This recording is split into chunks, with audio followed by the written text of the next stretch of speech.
Második Rákóczi Ferenc, a magyar történelem egyik legkiemelkedőbb alakja, 1676. március 27-én látta meg a napvilágot Borsiban. Apja, első Rákóczi Ferenc erdélyi fejedelem korán elhunyt, így gyermekkorában édesanyja, Zrínyi Ilona nevelte, aki később férjhez ment Tököly Imréhez. Rákóczi gyermekéveit Munkács várában töltötte, majd édesanyjától elszakítva, császári gyámság alá került. Tanulmányait cseh és osztrák jezsuita intézetekben végezte, ahol kiválóan elsajátította a latin és német nyelvet, valamint behatóan tanulmányozta a jogot és a hadtudományokat. Később, 1694-ben feleségül vette Sarolta Amália Hessen-Rheinfelsi hercegnőt. Bár kezdetben hűséges volt a Habsburg udvarhoz, a magyarországi protestánsok elnyomása, a nemesség jogfosztása és a Bécs által bevezetett adóprés egyre inkább szembefordította őt a császári hatalommal. Titokban kapcsolatba lépett 14. Lajos francia királlyal, remélve, hogy tőle segítséget kap a magyarországi felkeléshez. Az 1703-ban kirobbant tiszaháti felkelés élére állva megkezdte szabadságharcát a Habsburg uralom ellen. Rákóczi a kuruc sereg élén sorra arratta a győzelmeket, és rövid időn belül az ország nagy részét felszabadította. 1705-ben a Széchenyi Országgyűlésen erdélyi fejedelemé, majd 1707-ben az Ónodi Országgyűlésen Magyarország uralkodó fejedelmévé választották. Célja egy független, erős Magyarország megteremtése volt. Azonban a spanyol öröködési háború alakulása, Franciaország egyre inkább háttérbe szorította, megpecsételte a szabadságharc sorsát. A császári csapatok mind nagyobb számban érkeztek Magyarországra, és a kurucok sorozatos vereségeket szenvedtek. 1711-ben a szatmári béke megkötésével a szabadságharc véget ért. Rákóczi azonban nem fogadta el a békét, és száműzetésbe vonult.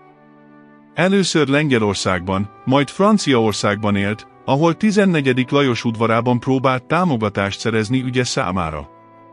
Később, 1717-ben Törökországba utazott, remélve, hogy az Oszmán Birodalom segítségével folytathatja a harcot a Habsburgok ellen.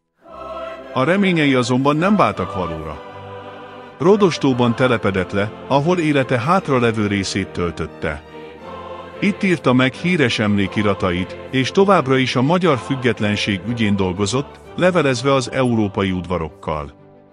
Második Rákóczi Ferenc 1735. április 8-án hunyt el Rodostóban.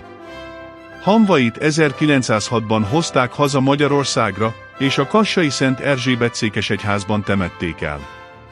Emléke a magyar történelemben a szabadság, a hazaszeretet és a rendíthetetlen kitartás jelképe maradt.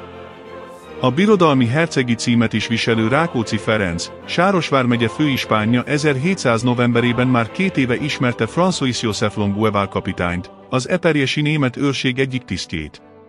A belgiumi születésű, franciául kitűnően beszélő kapitány gyakran vendégeskedett Rákóczi nagysárosi kastélyában, és látszólag nagyon rokonszenvezett az elnyomott magyarok ügyével. Rákóczi megkedvelte, és lassacskán a legtitkosabb ügyeibe is beavatta. Nem sejtette, hogy a kegyeit kereső, hozzá feltűnően ragaszkodó tiszta császári udvarral szoros kapcsolatban álló bécsi jezsuiták kémkedő ügynöke. 1700 őszén Longueval szabadságoltatta magát, majd felkereste a Bécsben tartózkodó Rákóczit, és felajánlotta szolgálatait. 14. Lajos francia király bécsi és konstantinápolyi követei éppen akkoriban próbálták rávenni a fiatal herceget, hogy álljon egy Habsburg ellenes felkelés élére. A mit sem sejtő Rákóczinak kapóra jött Longueval ajánlkozása, és a kapitány segítségével november 1-én levelet írt 14. Lajosnak és hadügyminiszterének, Barbesiusnek. A kézbesítést vállaló Longueval a leveleket előbb megmutatta bécsi megbízóinak, és csak ezután vitte Versailles-ba, a francia király udvarába. 14. Lajos és Barbesius válaszával 1701 elején tért vissza. Természetesen ezúttal is felkereste a jezsuitákat, majd a már átvizsgált küldeménnyel folytatta útját Nagysárosra. Rákóczi újabb levelével a bécsi udvar Linzig hagyta utazni Longuevalt, és csak ott csapott le rá, a kapitány, a színjáték részeként, a nála lévő levelek közül megevett egyet. Rákóczit 1701. április 18-án Nagysárosi kastélyában letartóztatták, majd a bécsújhelyi börtönbe szállították. Longueville a kihallgatás és szembesítés során hamisan vallott Rákóczi ellen. A fiatal főúr hiába tiltakozott, a jól előkészített csapdából nem juthatott ki. Börtönében alaposan tanulmányozta és egybevetette a magyar és a birodalmi törvényeket. Egyértelművé vált számára, hogy az udvar semmibe veszi a rá vonatkozó magyar törvényeket. És felségsértés bűnében akarja elmarasztalni. Akkoriban ez egyet jelentett a halálos ítélettel. Rákóczinak nem voltak kétségei afelől, hogy milyen sors vár rá. Nagyapját, Zrínyi Péter horvát bánt, a veselényi összeesküvés kapcsán éppen 30 évvel korábban fejezték le, és rajta kívül is számos magyar mágnás veszítette életét és vagyonát a felségsértési perek ítéletei nyomán. Ezen a ponton fontos szerep jutott a másik kapitánynak, a porosz származású Gottfried Lemannnak, a Rákóczit őrző dragonyos szakaszparancsnokának. A kapitány rendszeresen megjelent a szűk helyiségben, és ellenőrizte Rákóczi étkezéseit. A kenyeret és a húst mindig ő vágta fel. Nehogy ezekbe rejtve becsempészenek valamit, az étkezések végeztével pedig gondosan összeszedte az evőeszközöket.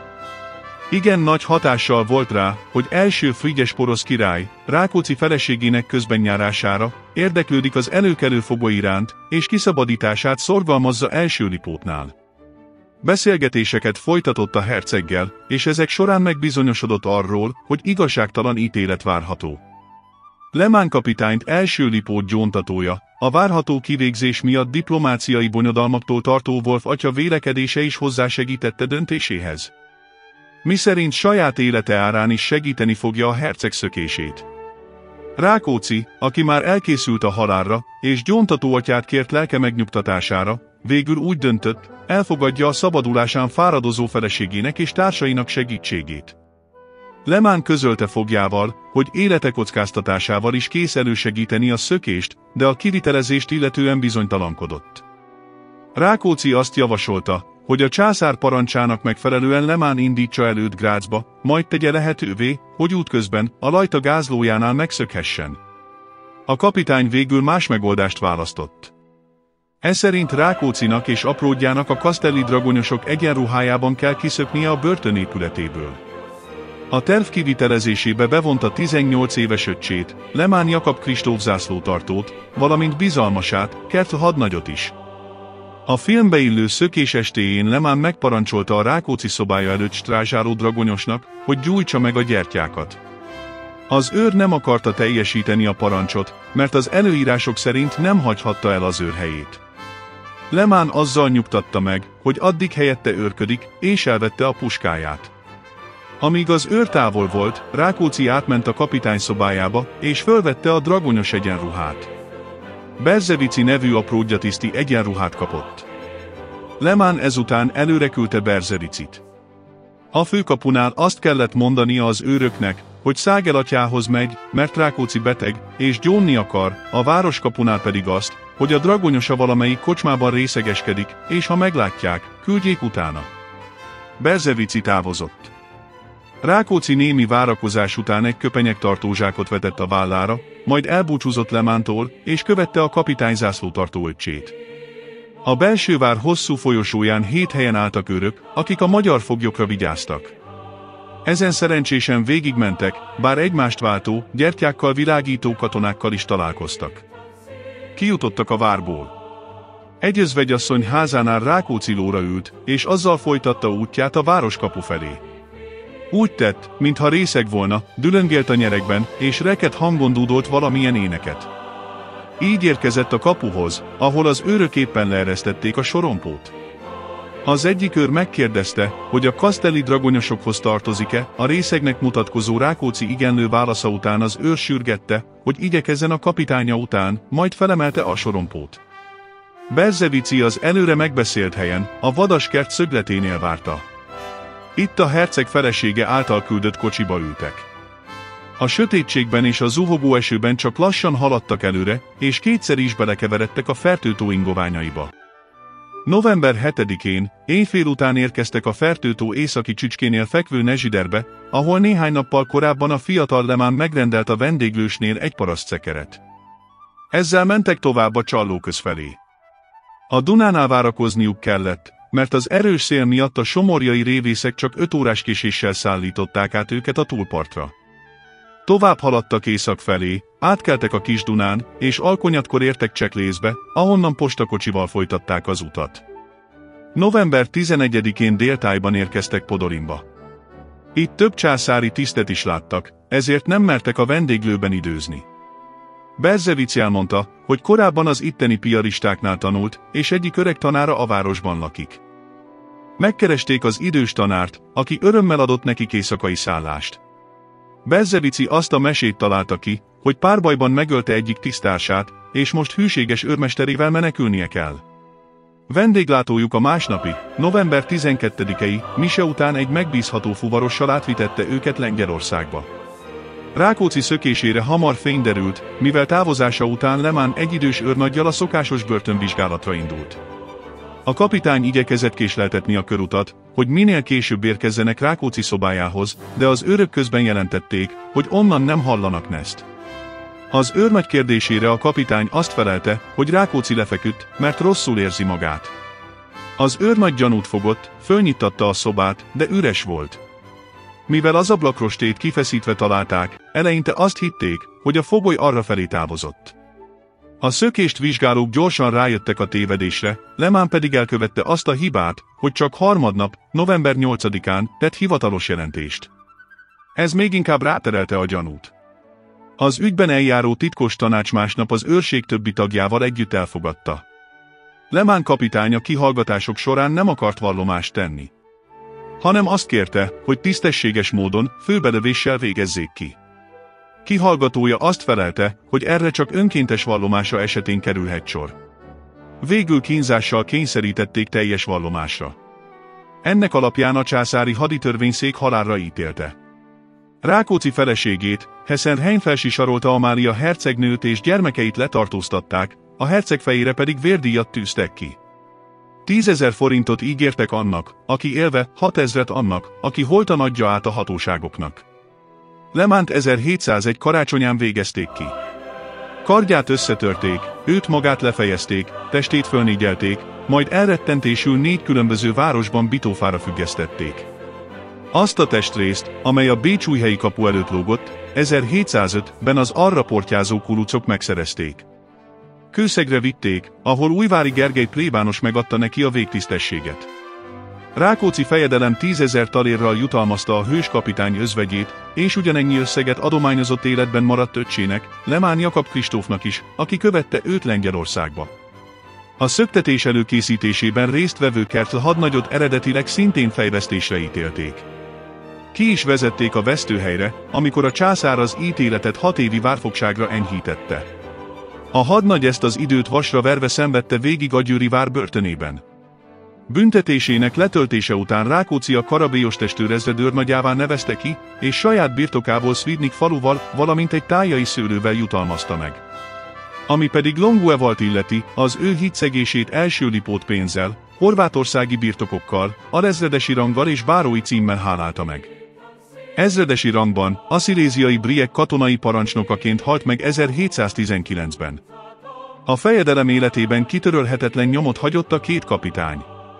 Haláláig Böjtel emlékezett fogságba esésének és szabadulásának napjaira. Gottfried Lemán emléke később hosszú időre feledésbe ment. A kőszegi temetőben is csak egy egyszerű sírkő emlékeztetett rá. 2004-ben Kőszegen utcát neveztek el a bátor porosz kapitányról, akinek nagy hálával tartozik a nemzet. Második Rákóczi Ferenc visszajövetelének reménye sokáig élt a szegény sorsú magyarokban. Nem csoda, hogy ezt az érzést a szélhámosok igyekeztek kihasználni. Voltak, akik Rákóczi bujdosásának idején, illetve halála után a fejedelem utódainak adták ki magukat. Közülük érdekes egyéniség lehetett az a lengyel férfi, aki 1734-ben bukkant fel az Árva megyei testen a községben. A kocsmában, majd a helyi plébános előtt is kijelentette, hogy ő Rákóczi György, a fejedelem fia. Kérte, hogy levelét juttassák el az alispánhoz, majd távozott. Amikor néhány hónappal később ismét megjelent, az alispán elfogadta, és értesítette a helytartó tanácsot. A kihallgatások során a férfi azt állította, hogy csupán tréfából adta ki magát Rákóczi fiának, és valójában gróf Szembek Ignác Mátyás a becsületes neve. A nyomozás kiderítette, hogy ez a név se becsületes, mert az igazi neve Grabkovszky Ignác. A kirendelt bíróság nagylelkűen eltekintett a kínvallatástól, viszont a büntetésbe beszámította a már letöltött 11 hónapi börtönt, és ráadásként egy évi sáncmunkára ítélte a tréfás kedvű lengyelt. A következő áll, Rákóczira 40 évet kellett várni. 1774-ben Sopron vármegye területén bukkant fel egy Nagy Ferenc nevű katonaszökevény, aki szintén Rákóczi fiának adta ki magát, ráadásul azt híresztelte, hogy Mária Terézia meghalt, és helyette egy zsidó asszony ül a trónon. Arra hivatkozva, hogy hamarosan nagy összegű pénzhez jut, 600 forintot csalt ki hiszékeny emberektől. A megyei törvényszék komolyan vette az ügyet, és kötél általi halálra ítélte a férfit. Mária Terézia jóval elnézőbb volt, mert 10 évi kényszermunkára enyhítette a büntetést. A legérdekesebb eset az 1843-44-ben tartott pozsonyi országgyűlés idején történt. Ekkor Madács András és fia, József beadvánnyal fordultak József nádorhoz, valamint az országgyűléshez. Ebben azt állították, hogy ők második Rákóczi Ferenc leszármazottai, mivel felmenőjük a fejedelem addig ismeretlen, állítólag 1711-ben született, Ádám József nevű fia. Történetük szerint a fiút még csecsemőkorában hagyta hátra a fejedelem egy hűséges emberénél, aki azután a szepesi hadusfalván fölnevelte. Kérték, hogy helyezzék vissza őket jogaikba, és adják ki számukra a fejedelem Vatikánban elhelyezett végrendeletét. Madács András semmit nem bízott a véletlenre, mert a folyamodványt így írta alá: Rákóczi András, Erdélyország és a Szent Római Birodalom fejedelme. Kérésüket persze nem teljesítették, mivel semmi nem támasztotta alá teóriájukat. Rákóczinak a feleségétől 3 fia és egy lánya született. Az első és a 4. gyerek korán meghalt. A megmaradt fiúk közül József munkácsi herceg 1738-ban, György makovicai herceg pedig 1756-ban hunyt el. A Rákóczi ház 1780-ban József leányának, Józefa Saroltának személyében halt ki. Ugyanabban az évben, amikor a Habsburg ház utolsó tagja, Mária Terézia is elhalálozott.